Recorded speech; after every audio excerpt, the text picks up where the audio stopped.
Hey CP. I know CP loves when I do that, when I just leave blank space in the screen. That's okay. But cutting to the chase. The big problem with this movie, there's no way in hell that Lou would end up with the girl in the red dress. I'm not buying it.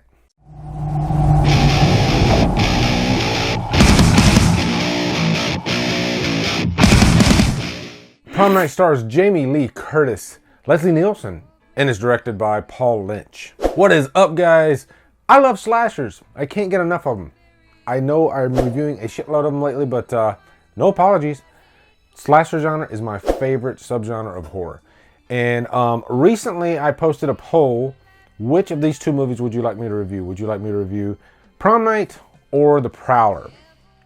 Because both are ones that I'm highly anticipating doing, and both are ones that I constantly get requests to review. So I figured I'd put it in your hands. Prom Night won by a good margin, but Prowler got quite a few votes too. I probably had a good 200 to 300 votes for this thing. So thank you all for voting. That's really cool. Before I get into the review, if you look at these beautiful people here wearing Killer Flicks and Drumdums t-shirts, you can get one too. I'm wearing a Killer Flicks t-shirt right now, but if you want one, you go to the Drumdums store and you can get you a t-shirt. And my little intro there was a wink and a nod to my good buddy CP, 1/4 of my Scream Stream horror partners, and he just put out his 10K roast video. He roasted myself, Cody Leach, Blu-ray Dan, and Wasting Money 1 because we all just passed 10,000 subscribers. And CP does great roasts. He roasted yours truly first, so you can catch a lot of my little, I guess, mistakes or errors in my videos. But it was a lot of fun. So I'll post a link to that. I'll post a card right here, and I'll post a link to it below to his channel. CP's a good friend of mine. And I know I'm taking the high road, CP, but hey, that's just me. Now, before I get into this review, this will be a spoiler review. If I review older movies, it's going to be spoiler.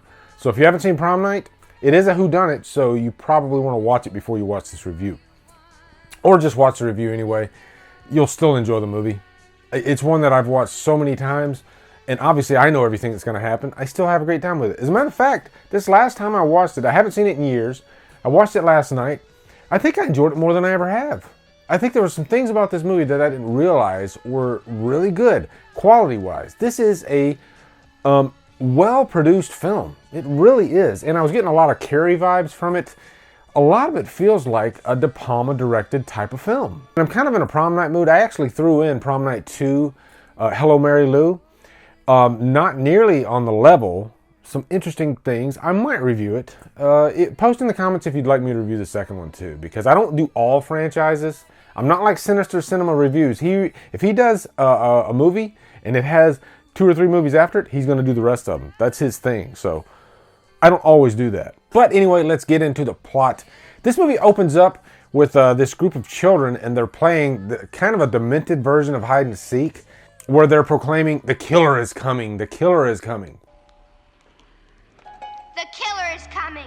The killer's gonna get you. And it's just really creepy when you got a bunch of kids saying the killer is coming. So right away, you know, oh, we got a good little 80s slashers here. If they got kids saying stuff like this, who knows what's up ahead. And sure enough, a horrible tragedy happens.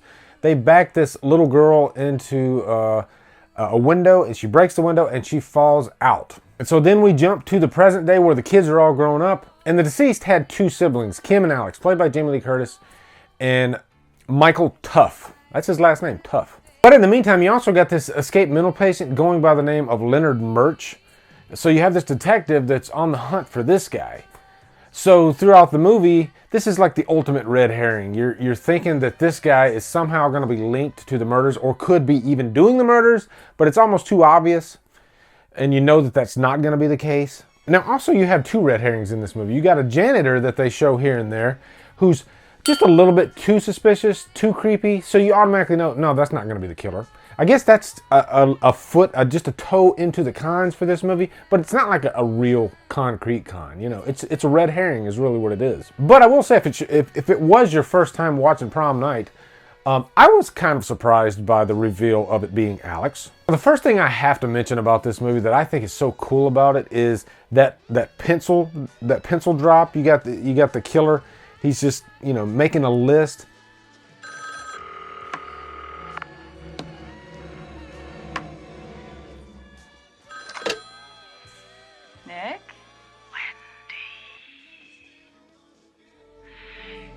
still like to play games. Oh, get lost, Lou. He's flipping the pencil and he's saying these demented lines like, can you come out and play? And right away, this reminded me of Black Christmas. The music composer of this movie actually had a hand in Black Christmas.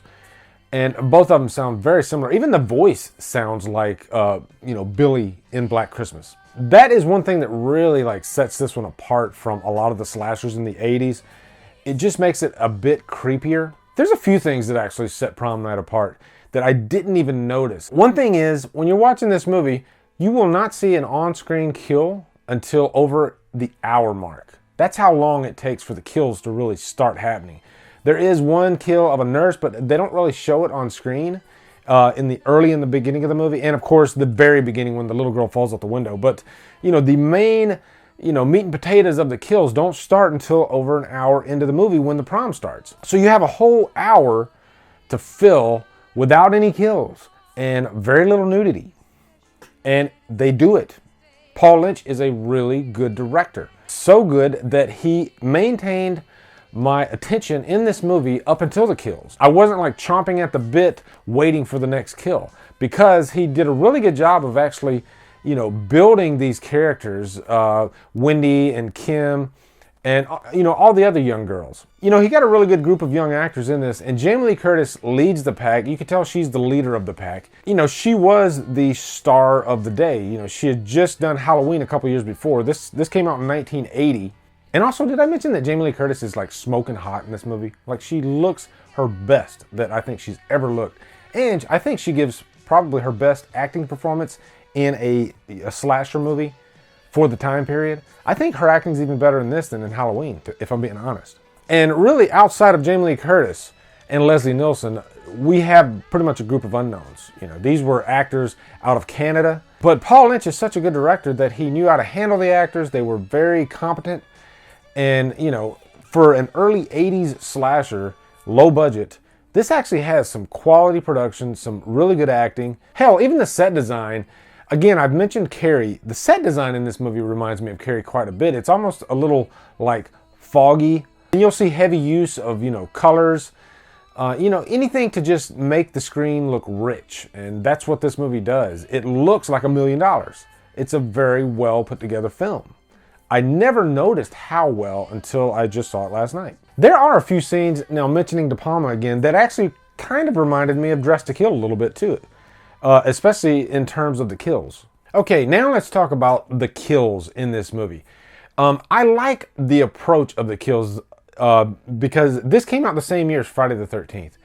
And Friday the 13th was more about the impact. They showed the money shot. They showed the knife going into the stomach or whatever.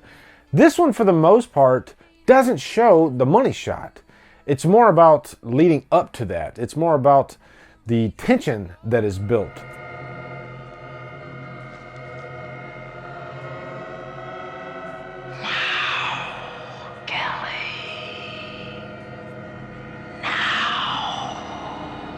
When you have a killer that calls his victims on the phone and just has this really eerie, creepy sounding voice, that alone is good enough to scare the audience. But once the kills actually do happen, they're still pretty effective even though you don't see the knife going into the victim. You see the after effects. But there is still some creativity there and it works. So it just goes to show that there's different ways that you can film a kill in a slasher movie. They don't always have to be so direct and in your face. Now, the big, most iconic scene from this movie, of course, is the end when we see Lou's head roll across the dance floor and everybody freaks out. That's a scene that, I have never forgotten about. If there's one thing I remember about Prom Night, it is Lou's head going across the dance floor. It's awesome. If you had top 10, top 20 most iconic kills, that kill from Prom Night would probably be in the list. Also, the killer reveal.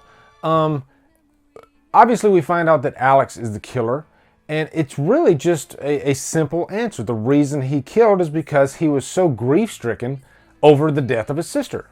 That's just it. And you might say that he is probably the most sympathetic killer in all of slashers. You know, and he sells it, you know, in that last scene when you see Jamie Lee Curtis, you know, pulling his mask back.